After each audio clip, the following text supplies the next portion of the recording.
চলো আজকে আমরা এই ফিল ইন দ্য ব্ল্যাঙ্কসটা সমাধান করি। এখানে আছে we arrive dash the airport, এখানে ইন আছে অ্যাট আছে। মূল শব্দটা তোমাদের মনে রাখতে হবে অ্যারাইভড। এখন অ্যারাইভড যখন কোনো শহরে করা হয় তখন তোমার হচ্ছে ইন বসাতে হবে, ঠিক আছে? কান্ট্রিতে করলেও তাই, কিন্তু অ্যাড বসানো স্পেসিফিক প্লেসের ক্ষেত্রে, যেমন এয়ারপোর্ট, বাস স্টপ এরকম ক্ষেত্রে। এখানে দেখো এয়ারপোর্ট দিয়েছে, তাহলে আমরা কি বসাবো? এখানে অ্যাড বসাবো।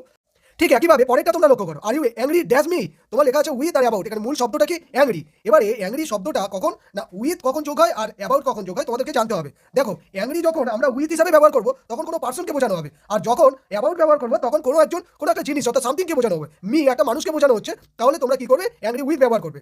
পরেরটা তোমরা লক্ষ্য করো, আই ওয়ার্ক ড্যাশ গুগল, এখানে ওয়ার্ক শব্দটার সাথে তিনটে জিনিস তোমাদেরকে মনে রাখতে হবে। একটা হচ্ছে ফর, ফর হচ্ছে নেমের ক্ষেত্রে, যেমন মাইক্রোসফট, গুগল, তারপরে হচ্ছে তোমার স্পেস এক্স, এরকম ক্ষেত্রে হলে তোমরা ওয়ার্ক ফর ব্যবহার করবে। ওয়ার্ক ইন হলে কি হবে না কোনো কান্ট্রির নাম, প্লেসের নাম ব্যবহার করবে, ঠিক আছে? তারপরে হচ্ছে অ্যাজ দিয়ে যদি ব্যবহার করা হয়, মানে এখানে যদি অ্যাজের অপশনটা থাকতো তাহলে তোমরা কি করতে? জবটাকে ব্যবহার করতে, যেমন ডক্টর, ব্যারিস্টার, পাইলট এইরকম আর কি। এখানে যেহেতু গুগল ব্যবহার করা হয়েছে শব্দটা, তাই জন্য আমাদেরকে এখানে কি করতে হবে না ফর গুগল করতে হবে। ওকে।